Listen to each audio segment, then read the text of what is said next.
ప్రతి ఉదయం దేవుని వాగ్దానం అనే కార్యక్రమానికి ప్రేమతో మిమ్మల్ని ఆహ్వానిస్తుంటున్నాను.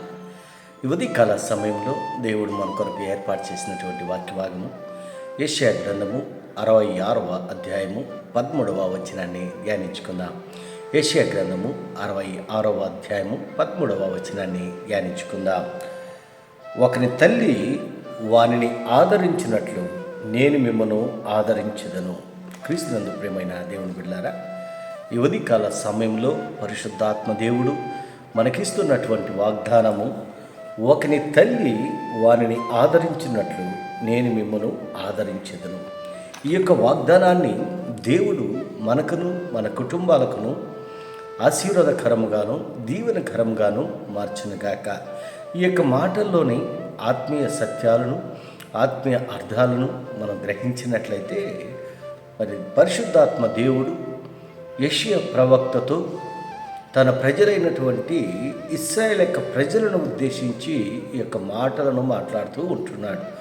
ఒకని తల్లి తన బిడ్డను ఏ రీతిగా అయితే ఆదరిస్తూ ఉంటుందో, ఏ రీతిగా అయితే ప్రేమిస్తూ ఉంటుందో, ఏ రీతిగా అయితే మరి ఆ బిడ్డను సంరక్షిస్తుందో, ఆ రీతిగా మరి నేను మిమ్మల్ని మరి ఆదరించేదను, ఆ రీతిగా ప్రేమించేదను, ఆ రీతిగా మిమ్మల్ని రక్షించేదను అన్నటువంటి సత్యము ఈ యొక్క మాటల్లో దాగి ఉంటున్నది. ఇశ్రాయేలు యొక్క ప్రజలు మరి దేవునికి అవిధేయులుగా ఉన్నటువంటి సందర్భము, దేవుణ్ణి విసర్జించినటువంటి ప్రజలుగా ఉన్నటువంటి సందర్భము, మరి అందును బట్టి దేవుడు వారిని బబులోను చెరకి అప్పగించినట్టుగా మనం చూస్తుంటున్నాం. దేవుడు ప్రేమించినటువంటి బిడ్డలు, దేవుడు కరుణించినటువంటి బిడ్డలు అనేక పర్యాయములు మరి త్రోవ తప్పి నడిచినటువంటి సందర్భంలో కూడా దేవుడు వారి పట్ల జాలి చూపుతూ ఉంటున్నాడు, వారి పట్ల కరుణ చూపుతూ ఉంటున్నాడు.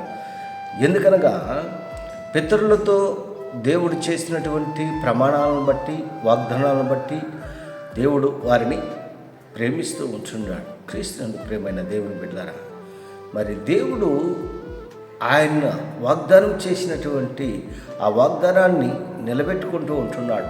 ఆయన మాట తప్పలేదు, మాట తప్పేటువంటి దేవుడు కాదు, నమ్మకమైనటువంటి దేవుడు, నమ్మదగినటువంటి దేవుడుగా ఉంటున్నాడు.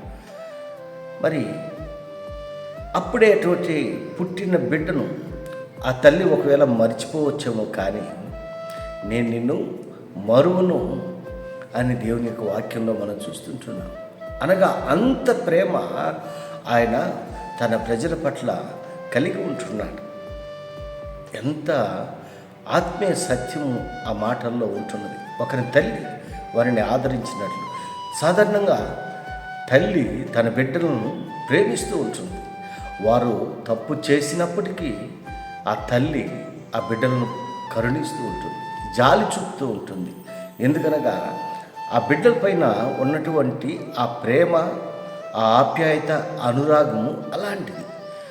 మరి పరమ తండ్రి అయినటువంటి దేవుడు, సర్వాన్ని సృష్టించినటువంటి సర్వశక్తి కలిగినటువంటి దేవుడు, సృష్టికర్త, మరి నిన్ను నన్ను సృష్టించినటువంటి ఆ సృష్టి ప్రదాత ఎంత జాలి, ఎంత ప్రేమ, ఎంత కరుణ మన పట్ల కలిగి ఉంటున్నాడు. క్రీస్తునందు ప్రేమైన దేవుని బిడ్డలారా, ఒకని తల్లి వారిని ఆదరించినట్లుగా నేను మిమ్మల్ని ఆదరించదను అని దేవుడు ఒక వాగ్దానాన్ని ఇస్తూ ఉంటున్నాడు, ఒక భరోసాని ఇస్తూ ఉంటున్నాడు. దేవుడు ఇచ్చేటువంటి ఈ యొక్క వాగ్దానాన్ని మన జీవితాలకు అన్వయించుకొని, మన కుటుంబాలకు అన్వయించుకొని, ఆయన మార్గాల్లో నడిచేటువంటి వారిగా, ఆయన చిత్తానుసారముగా జీవించేటువంటి వారిగా నీవు నేను ఉండాలని ఈ కొద్ది మాటల ద్వారా నేను హెచ్చరిక చేస్తుంటున్నాను. దేవుడి యొక్క మాటలను మరెక్కువగా మీకును మీ కుటుంబాలకును ఆశీర్వాదకరంగాను దీవెనకరంగాను మార్చినగాక. ఆమేన్.